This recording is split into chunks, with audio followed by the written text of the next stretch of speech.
realfaith.org.au.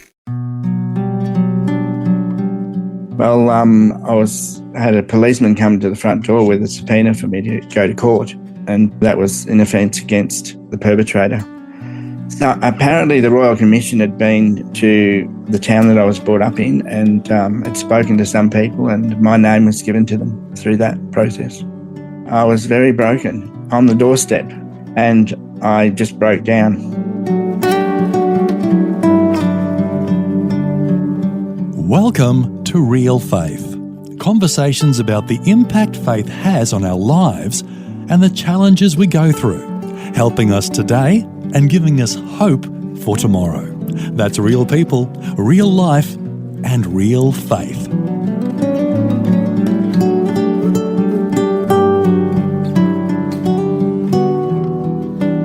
Well, today, Dale Johns joins us once again to share more of his journey to healing after being sexually abused as a child. Dale and his counselor, Tim Donovan, are the authors of the book Reclaiming Lives from Sexual Violence, and their website is understandingshame.com. As we'll hear today, Dale had kept his sexual abuse a secret for over 40 years until a police officer knocked on his door. Dale was subpoenaed to testify in a trial against his perpetrator, and all the painful memories began to flood back. Once again, Dale is joined by Tim Donovan, who is a registered mental health social worker. And before we get started, I just want to mention that the topic of childhood sexual abuse has the potential to trigger painful memories in those who have had similar experiences. So today's program is not recommended for young children or for anyone who feels uncomfortable with this topic. Also, if you're listening today and you need someone to talk to, you can call the 24-hour National Sexual Assault and Domestic Violence Counseling line at 1-800-RESPECT, 1-800-RESPECT, or the numbers are 1-800-737-732. That's 1-800-737-732. Now here's more of my conversation with Dale Johns and Tim Donovan. Okay, Dale, now let's get back to your story. You ended by saying that you were at a very low point, life spiraling out of control, getting involved in drugs and other things, having a very low self-image, I guess you could say. Then what happened next in your life? Well, I had a policeman come to the front door with a subpoena for me to go to court, and that was an offence against the perpetrator. And how did they know about it? Through the Royal Commission. So at this point, had you talked to anybody? No, I hadn't at that point. But how did they know about it? Apparently, the Royal Commission had been to the town that I was brought up in, and had spoken to some people, and my name was given to them through that. Oh, process. Somebody else mentioned it. Oh, okay. Mm-hmm.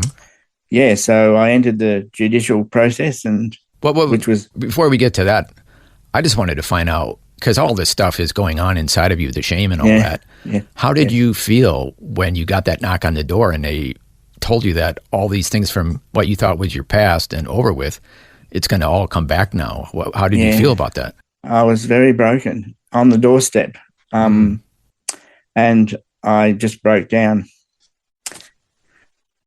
and fell to the floor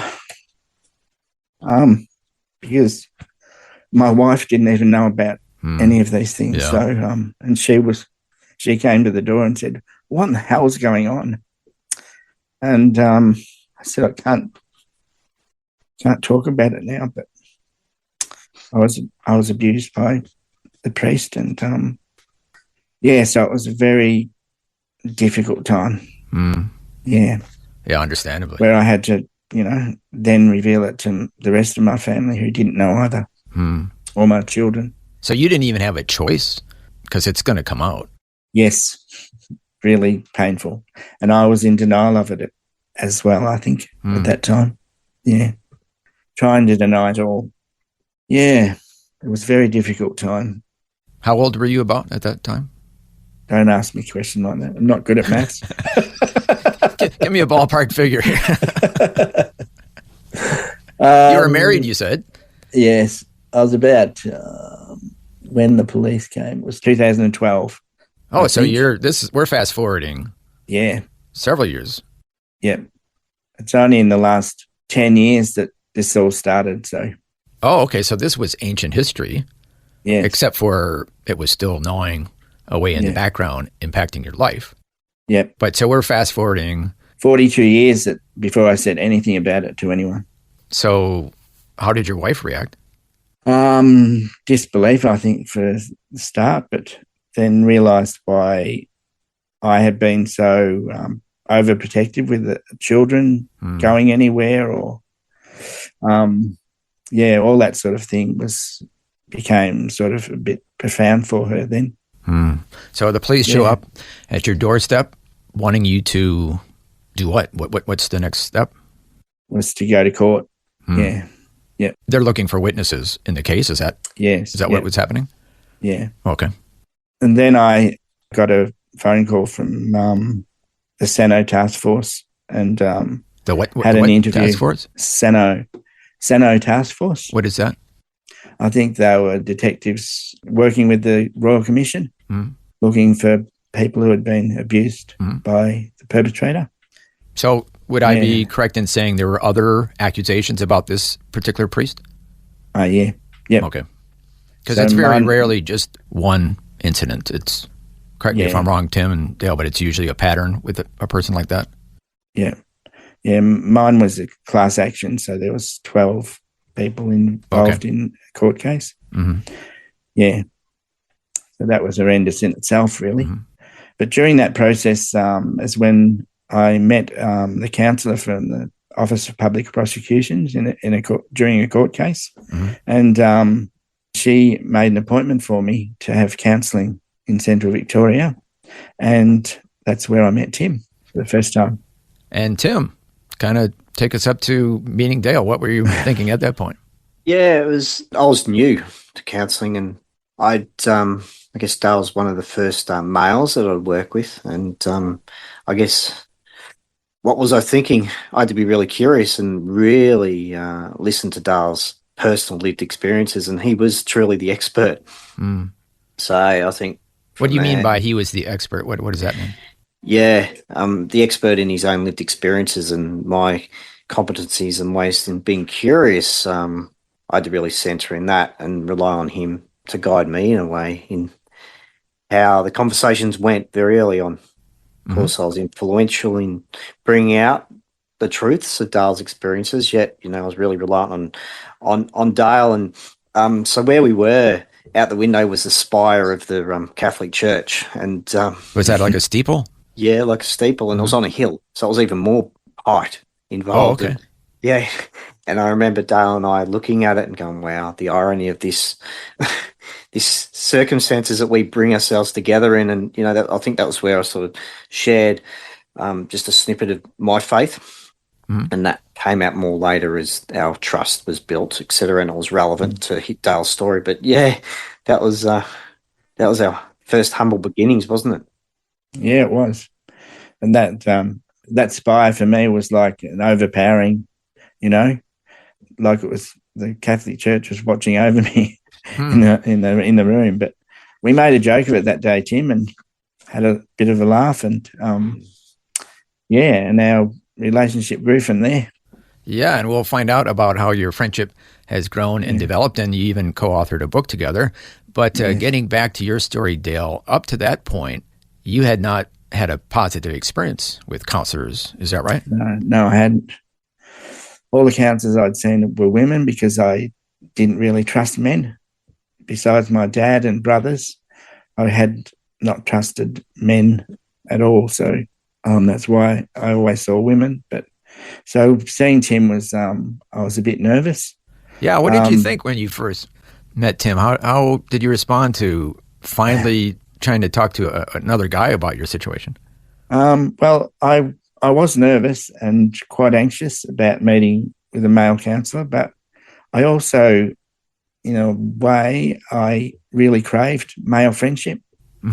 So, when we met, Tim popped his head around the corner of the waiting room in the place and said, "Hi, I'm Tim. You must be Dale," and followed him down the hall to that infamous room where the Catholic spire was overshadowing the room almost. And you're able to see it out the window? Is that it?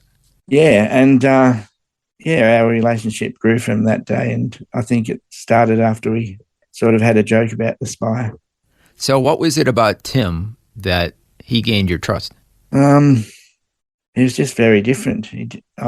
Very often. Well, we know he's different, but very different to anyone else I'd seen. Sorry, Tim. Not at all. Very different to anyone else I'd seen, of course. And there were no accusations or judgments made. And often that happened to me. So there was nothing like that. He just wanted to get to know me first before we did anything. And I got to know Tim. So he actually wanted to chat a bit. Is that what you're saying? Absolutely. And get to know you. Yeah. Human to human. Yes, which is really important and amazing for me to have someone like that want to get to know me and care about me. Mm-hmm. Tim? Yeah, I think too, in that, Dale, and correct me please on this if it's a little bit misguided as such, but I think practices of self in the profession of counselling are really important, Eric. And, you know, when we look at what practices of self... What does that mean? I'm not a counsellor. Practices of self? Absolutely. Like what you bring into the conversation without having the theories and the models used, that idea of being collaborative, working together, that idea of being transparent and open and honest, and that idea of being vulnerable. Curious, vulnerable, absolutely vulnerable, and you know, and asking the questions of, you know, I come with plenty of opinions, but asking Dale about his opinions about his own lived experiences. Now, let me share this. Last time after our conversation ended, I said, I thought I talked too much. And you're like, that's my job. I get people to talk. Dale, would you say that's what Tim is good at? He's good at getting people to talk. Was that your experience, Dale? Yes, it is. He's good at that. But I guess the care of me in that the emotion and the vulnerability, and it does take vulnerability to open, and you have to know someone to open up about stuff like sexual abuse. So that was really important. Yeah. And the relationship, I guess, Eric, for you, you know, is key, and for me it's key. And, you know, there's models, ideas in that, you know, without relationship in the therapeutic alliance, you know, it's really tricky to navigate that trust and having hope and, someone opening up. So I think that was really important, wasn't it, initially? Yeah. For me to be vulnerable and checking in, I guess. Yeah. Continuously on Dale's experiences. And, for instance, we're using the whiteboard. So we're almost co-researching together, which, you know, strips back those dominant ideas of expert-driven therapy, counselling. And sharing the note-taking as well. So, yeah. Our guest today is Dale Johns, along with his counselor, Tim Donovan. Dale is a survivor of childhood sexual abuse, and he's sharing about his journey to healing. Together, they've written a book called Reclaiming Lives from Sexual Violence, and their website is understandingshame.com. We'll hear more of Dale's story when we return right here on Real Faith. The Word for Today is Australia's most widely read daily devotional, designed to give you practical teaching to keep you focused on your relationship with Jesus. Read it online or subscribe to the free printed edition at thewordfortoday.com.au. You're listening to Real Faith, conversations with real people about how God works in their lives. If you'd like to hear this program again or to listen to past programs, you can subscribe to the Real Faith podcast. Just look up Real Faith with Eric Scatterbo on iTunes, Spotify, or wherever you get your favourite podcasts. Once again, just type in Real Faith with Eric Scatterbo.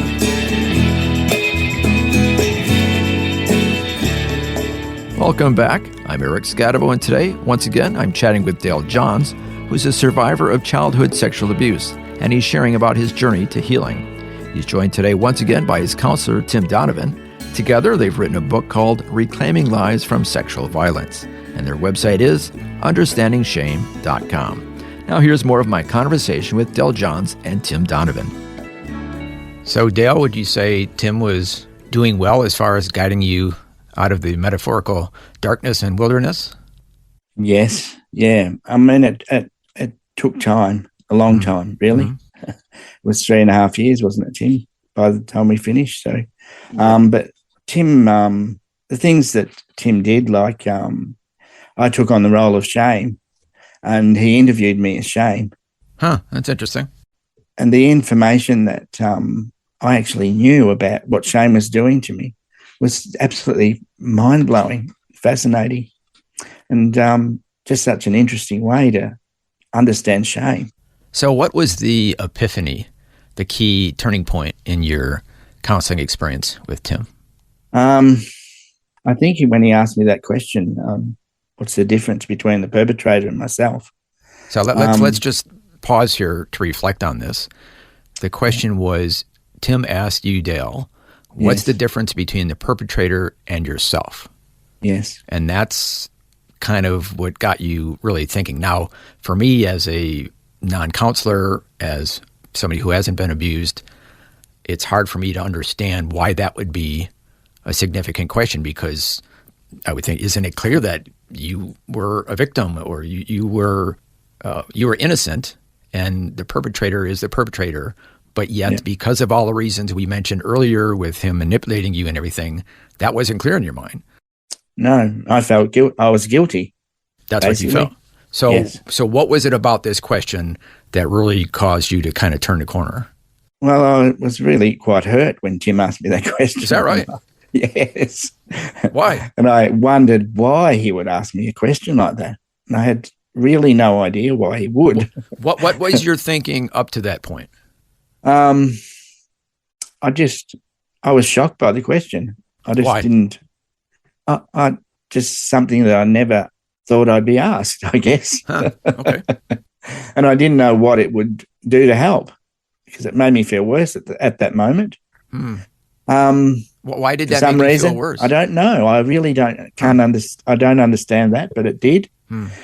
Anyway, when I left the appointment that day, I was deep in thought and praying, and on my way home, I had a significant flashback.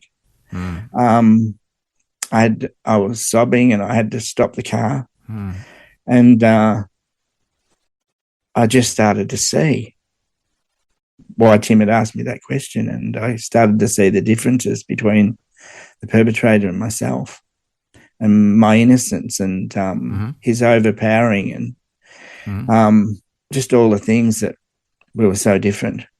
I started to see them, and very clearly. And so that was really a pivotal question for me in counselling. And did it help you understand that, hey, I was innocent? Yes, it did. Absolutely. Yep. And I could see that I'd taken on so much of what he did to me as being my fault and all those sort of things. So, yeah. And this is years and years later that you're finally realizing, yes, I was innocent. Yes. And it had been gnawing at you for all those years. Yeah. Pivotal, isn't it? Yeah. Yeah. And I started to have more and more flashbacks after that. So it was like God started to reveal all the things I'd put away into the depths of my being. And when I could cope for another one, they'd come, and I'd through what Tim had taught me and stuff, I was able to walk through those situations myself, look at them and understand, how innocent I was in that, and the overpowering effects of sexual abuse and what it does to you as a person. So that virus, to use that analogy that we used, it was in a sense, to a certain extent, eradicated, would you say? No, not eradicated, but I'm able to deal with stuff when it comes now through, what Tim has really, over the 3.5 years, is really, and which continues, has taught me. So would it be fair to say that he's empowered you to have some coping strategies? Would that be? Yes, absolutely. And and understanding shame is a really big part of that, and understanding the way shame works. So people listening today who can identify with your story, what do you most want them to know about how shame works? That shame absolutely controls. I guess they need to get help. They need to get good counselling to help them through that. You can't do it on your own. You have to learn these strategies, I think, that I have learned, and that is really the only way you can overcome it, is to learn and know about how it works. And Tim, what would you like the listeners to know about shame? Yeah, I guess I'd like to, if that's okay, Dale, to ask you, the listeners may be thinking, you mentioned strategies, you mentioned ways to cope. What were some of those ways that we were able to draw out that were already there? I guess the assumption, in a way, was that you have the skills and abilities. It's a matter of drawing them out. What were some of those ideas that you were able to conclude about yourself? Yeah, well, knowing that I was innocent in that, I think gave me the power to be able to look deeply into those situations. Understanding myself more, I think. I didn't know who I was. I started to know who I am. There's still a lot of confusion around that, but it's much better than it was. And so, yeah. And would it be right to suggest, Dale, and for Eric and the listeners, that rather than the problems, the abuse, fully defining who you are, your identity, taking on that idea as that's who I am, we were able to, through that pivotal sort of moment and the externalizing of shame, as in the shame's the shame, not you, Dale, you could see yourself, I guess, in a different light, that there was more that defined you, as in there was more to your identity, and that was your integrity. Yeah, my integrity. And also you brought out with that, we actually interviewed integrity as well, me taking on the role of integrity. And that was very eye-opening too. And I started to see that Tim brought out other positive stories of the person that I was, that I am. So that was really important as well, seeing myself in much better light. Yeah.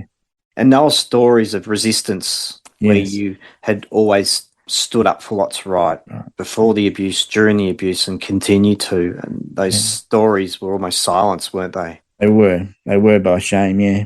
Yep.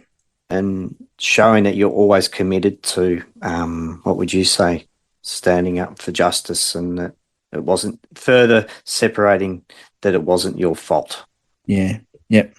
And I tried to do that through helping others. It's in the schoolyard and things like that.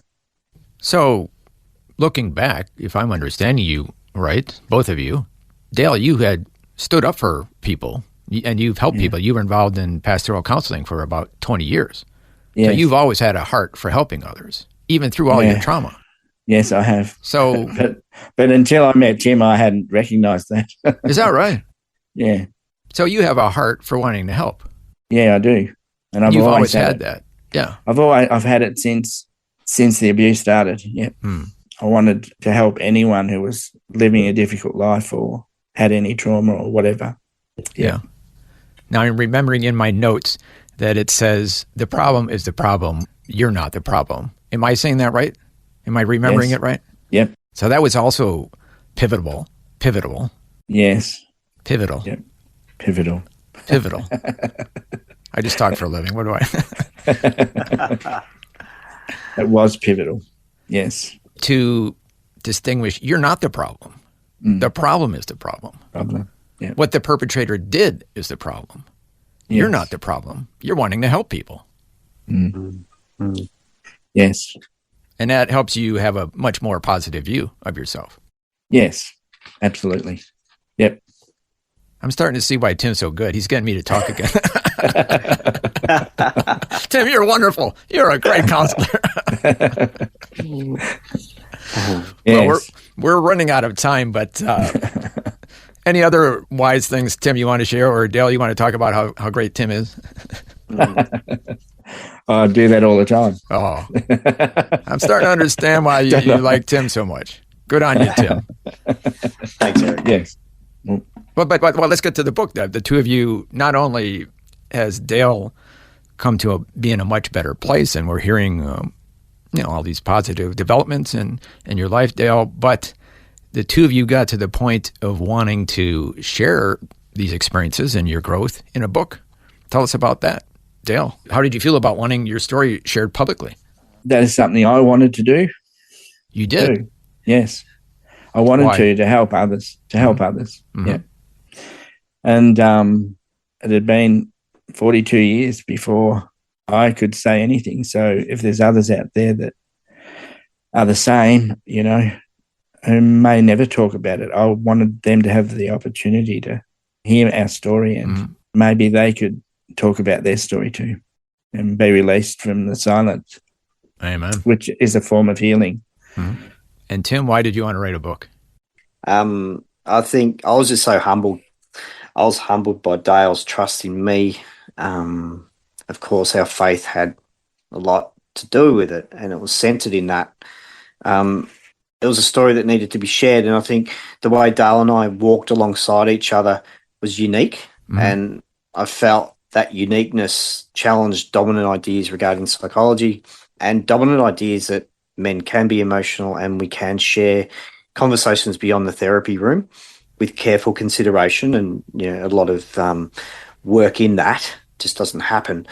And I felt it was something just wonderful that I'd experienced, and I wanted others to have that as well. Yep. Final question for you, Dale. After all this, where are you with your relationship with the Lord? I have a strong relationship with the Lord that never goes away. He's always there when I need him, and I press into him whenever I need him, and he's there. Yeah. He's always been there for you. He's always been there for me, yeah. He hasn't taken it away, but he is there and supporting me. And I live today because of Jesus. And many times through the abuse where I thought I would die, he was there saving me. Yeah, amazing. Dale Johns, thank you so much for sharing your story with us today. Thank you, Eric. Tim Donovan, thank you so much for coming back and giving us your counseling insights. That's a pleasure. Well, that was part 3 of my conversation with Dale Johns and Tim Donovan, who are the co-authors of the book, Reclaiming Lives from Sexual Violence. And their website is understandingshame.com. And as we heard today, healing from sexual abuse is not something that suddenly happens overnight, but is an ongoing process. It was great to hear how Tim, as a counselor, was able to help Dale progress further in his recovery from childhood sexual abuse. Also, as Dale shared, his strong faith in Jesus has sustained him through the darkest times. Well, as mentioned at the beginning of today's program, if you're listening and need someone to talk to, you can call the 24-hour National Sexual Assault and Domestic Violence Counseling Line. It's 1-800-RESPECT. Once again, that's 1-800-RESPECT, or the numbers are 1-800-737-732. 1-800-737-732. Well, thanks for joining us for this 3-part series on overcoming sexual abuse. Unfortunately, this topic is impacting many people in society today, and it's good for us to understand so we can better help others, or so we can get help for ourselves. Our prayer is that by ending the silence on this topic, more people will be healed. Until next time, I'm Eric Scadabo. So long, and God bless. You've been listening to Real Faith, a production of Vision Christian Media. If you have any questions or comments, you can send us a message through our website, realfaith.org.au. That's realfaith.org.au. This program is a production of Vision Christian Media. To find out more about us, see vision.org.au.